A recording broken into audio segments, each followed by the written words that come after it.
All right. Well, thank you so much for joining me on the podcast, Mike. It's great to see you. Good to see you again. It's been a while. Yeah. Yes, it has. So I know that you and I talked about you sharing some information and giving a testimony about working with individuals and serving. And so we're going to do it in two parts. And so this first part, I'm going to turn it over to you, Mike, and just share whatever God has put on your heart to share with fellow believers. Okay, great. Thanks, Anika. The first thing I want to talk about is teamwork.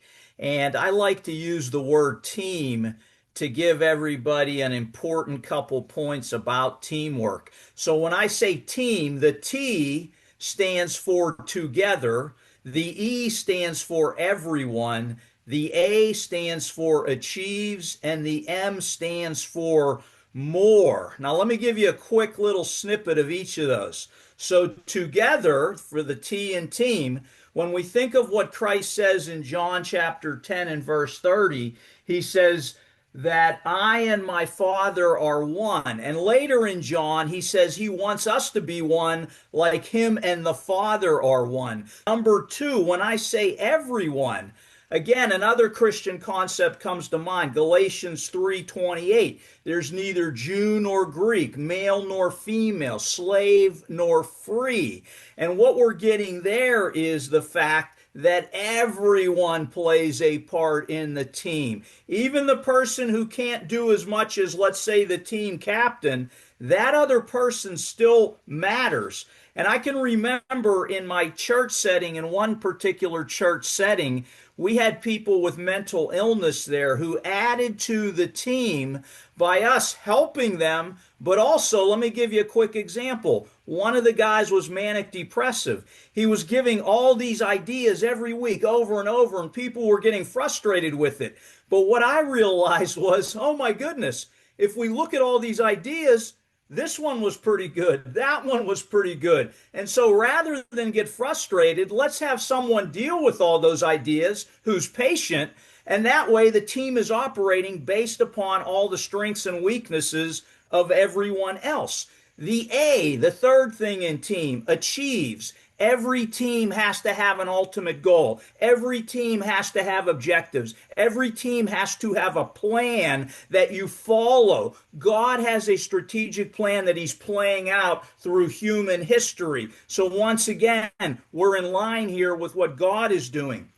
The last item in team is more. Everyone achieves more. In First Corinthians chapter 12 and verses 14 through 26, I'm not going to read it all, Anika, but what it's talking about there is the head can do these things. The hand can do these other things. The nose does this. The eyes do that.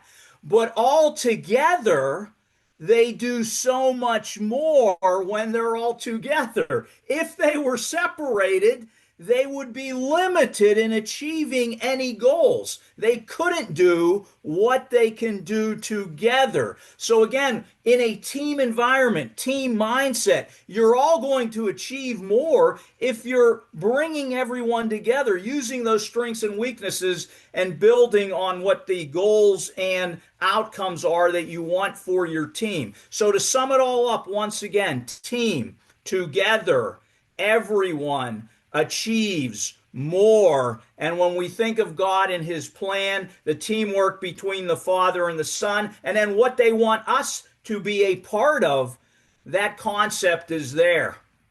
That's all I got on that one, Anika.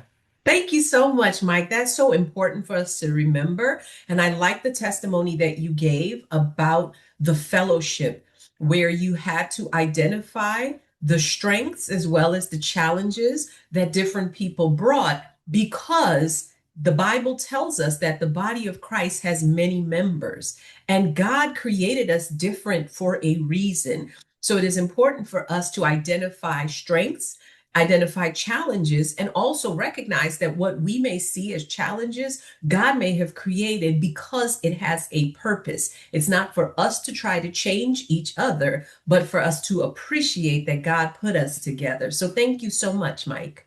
I love that word challenges rather than weaknesses. I like that better. So Thank you so much. All right, you have a good evening until we talk again for part two.